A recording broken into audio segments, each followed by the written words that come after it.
আমার খবর। নমস্কার, আমি মুমতাজ রহমান, স্বাগত আপনাদের আমার খবরে।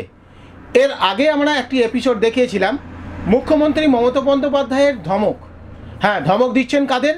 বীরভূমের জেলা প্রশাসনে যারা আধিকারিক রয়েছেন তাদের, অর্থাৎ বীরভূমের জেলা শাসক এবং বীরভূম জেলা পুলিশ সুপার তাদের, এবং 3টি থানার নাম উল্লেখ করেছেন মুখ্যমন্ত্রী মমতা বন্দ্যোপাধ্যায়, যেটি হলো সিউড়ি, মহম্মদবাজার এবং দুবরাজপুর। মুখ্যমন্ত্রী মমতা বন্দ্যোপাধ্যায়ের কাছে বেশ কিছু কারণ রয়েছে এবং সেই স্পেসিফিক কারণ ধরেই কিন্তু মুখ্যমন্ত্রী মমতা বন্দ্যোপাধ্যায় এমন পরিস্থিতি এবং এমন ধমক দিলেন বীরভূম জেলার প্রশাসনকে। এই ধমক দেওয়ার কারণ হলো যে পরিমাণের আয় হয় সেই পরিমাণ আয় কিন্তু কমে গেছে, অর্থাৎ রাজস্ব আয় কমে গেছে রাজ্য সরকারের। এই তথ্য কিন্তু যাওয়ার সঙ্গে সঙ্গেই মুখ্যমন্ত্রী মমতা বন্দ্যোপাধ্যায় নড়ে চড়ে বসেন। তিনি পুরো বিষয়টি তদন্ত করতে শুরু করেছিলেন এবং পুরো বিষয়টি তদন্ত করার পর তিনি বেশ কিছু তথ্য জানতে পেরেছেন এবং বেশ কিছু তথ্য আমরাও জানতে পেরেছি। এর আগে যে এপিসোডটি হয়েছিল ছোট্ট ছোট্ট বেশ কিছু তথ্য আপনাদের সামনে তুলে ধরেছিলাম।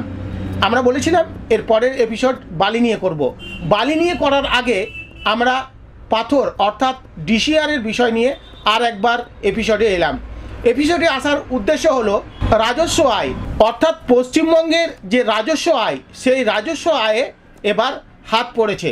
অর্থাৎ যেটা জানা যাচ্ছে বা যেটা বেশ কিছু তথ্য অনুযায়ী আমরা পাচ্ছি সেটি হলো গত 2 বছর আগে যে রাজস্ব আয় যেত, অর্থাৎ ডিসিআর থেকে যে টাকা যেত, ডিসিআর অর্থাৎ আমাদের বীরভূমে বিভিন্ন প্রান্তে পাথর খাদান রয়েছে এবং এই পাথর খাদান থেকে প্রচুর পরিমাণে রাজস্ব আয় হয় এবং সেই আয় রাজ্যের কোষাগারে যায় এবং সেই কোষাগারে গিয়ে বিভিন্ন ধরনের যে উন্নয়নমূলক কাজ রাজ্য সরকার করেন সেই কাজ কিন্তু সেই আয়ের মাধ্যমেই করেন। কিন্তু বিগত 2 বছর ধরে দেখা যাচ্ছে সেই আয় কিন্তু কমে গেছে। যে সূত্র অনুযায়ী আমরা তথ্য পাচ্ছি তাতে দেখা যাচ্ছে যে 2 বছর আগে এই যে ডিসিআর অর্থাৎ এই পাথর থেকে যে আয় হতো প্রায় পার ডে প্রায় 30 লক্ষ টাকা করে রাজস্ব আয় হতো এই ডিসিআর থেকে। কিন্তু দেখা যাচ্ছে বিগত 2 বছরের পর থেকে সেই রাজস্ব আয় কিন্তু অনেক কমে গেছে। আর এতেই মুখ্যমন্ত্রী মমতা বন্দ্যোপাধ্যায় নড়ে চড়ে বসছে। তড়িঘড়ি তিনি মুখ্য সচিবকে এবং রাজ্য পুলিশের ডিজিকে বীরভূম পাঠিয়েছিলেন এবং পুরো বিষয়টি খতিয়ে দেখেছেন। মুখ্য সচিবকে পাঠানোর উদ্দেশ্য যে তিনি ডিএমের সঙ্গে বৈঠক করবেন, জেলা যারা প্রশাসন আছেন জেলা প্রশাসনের সঙ্গে বৈঠক করবেন এবং এই যে আয় সেই আয়টা কোথায় যাচ্ছে সেটা কিন্তু তিনি খতিয়ে দেখেছেন বা বিভিন্ন তথ্য নিয়ে তিনি গেছেন। রাজ্য পুলিশের ডিজি আসার কারণ কি? কারণ হলো মুখ্যমন্ত্রী মমতা বন্দ্যোপাধ্যায় 3টি থানার নাম করেছিলেন। সেই থানাগুলি হলো সিউড়ি, মহম্মদবাজার এবং দুবরাজপুর। থানাগুলির নাম করার কারণ রয়েছে মুখ্যমন্ত্রী মমতা বন্দ্যোপাধ্যায়ের কাছে। আমাদের কাছে যে তথ্য রয়েছে সেই তথ্য হয়তো পুরোপুরিভাবে আমরা হয়তো খাতা কলমে দিতে পারবো না, কিন্তু সেই তথ্য আপনারা জানলে চক্ষু চড়ক গাছ হয়ে যাবে। সেই কারণেই কিন্তু রাজ্যের মুখ্যমন্ত্রী মমতা বন্দ্যোপাধ্যায় নড়ে চড়ে বসছেন এবং প্রশাসনিক বৈঠকের মধ্যেই একদম ক্যামেরা লাইভ অবস্থায় কিন্তু এভাবে তিনি ধমক দিতে শুরু করেছেন বীরভূম জেলা প্রশাসনকে এবং তিনি নজর দিতে বলেছেন। নজর কাদের দিতে বলেছেন? রাজ্যের মুখ্য সচিবকে এবং রাজ্য পুলিশের ডিজিকে। তড়িঘড়ি তারা আসেন এবং মহম্মদবাজারে বসেন এবং পুলিশ আধিকারিক থেকে শুরু করে জেলা প্রত্যেকের সঙ্গে বৈঠকে বসেন এবং বিভিন্ন তথ্য সংগ্রহ করেন। কেবল প্রশাসনিক মানুষজনদের সঙ্গে বসেন না, বসেছেন সাধারণ মানুষদের সঙ্গেও এবং বেশ কিছু তথ্য ইতিমধ্যেই রাজ্যের মুখ্যমন্ত্রী মমতা বন্দ্যোপাধ্যায়ের কাছে চলে গেছে। তিনি বেশ কিছু তথ্য পেয়েছেন, তার জন্যই তিনি প্রশাসনিক বৈঠক থেকে এমনভাবে ধমক দিলেন বীরভূম জেলা প্রশাসনকে এবং বীরভূম জেলা প্রশাসনকে ধমক দেওয়ার পর নড়ে চড়ে বসেছে বীরভূম জেলা প্রশাসন।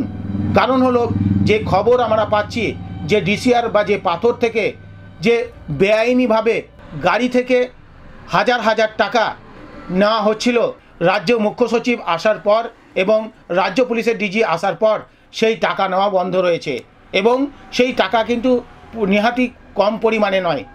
10 চাকা গাড়ির ক্ষেত্রে প্রায় 3000 টাকা করে নেওয়া হচ্ছে এমনই তথ্য রয়েছে আমাদের কাছে। এমন বিভিন্ন ধরনের তথ্য রয়েছে। রাজ্যের মুখ্যমন্ত্রী মমতা বন্দ্যোপাধ্যায় মূলত কোন বিষয় নিয়ে বলেছেন, স্পেসিফিক সেই বক্তব্য আপনাদের সামনে তুলে ধরব। বীরভূম নিয়ে আমরা আগে যতটা খুশি ছিলাম, এখন কিন্তু আমরা ততটা খুশি নই। যেখানে লিকেজ হচ্ছে, আমি তোমার সময় দিচ্ছি, 7 দিনের মধ্যে এগুলোকে রিকভারি করো। গভর্নমেন্ট রেভিনিউ কেউ নিয়ে চলে যাবে, আর তোমরা আঙুল গুটিয়ে বসে থাকবে, এটা আমি কিন্তু টলারেট করব না। তুমি সেখানে তোমার দায়িত্ব অস্বীকার করতে পারো না। You are the district magistrate of the district and your SP.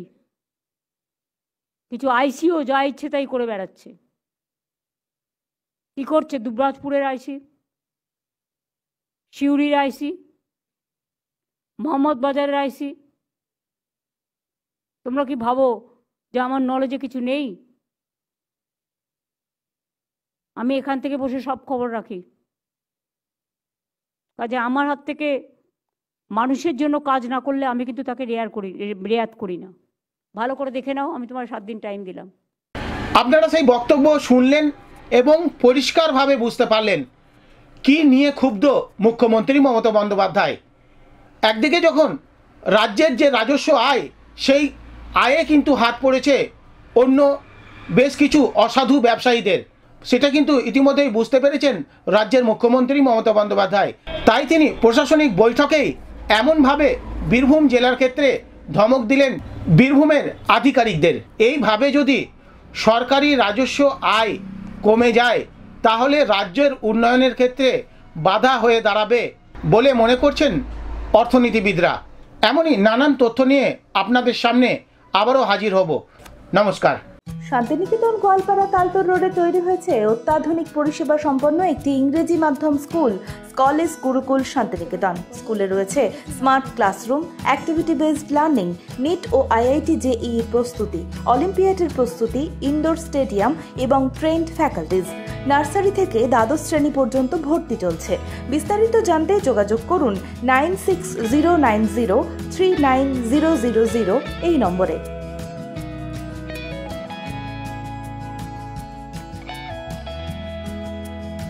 দেখতে চোখ রাখুন আমাদের ফেসবুক ও ইউটিউব চ্যানেলে।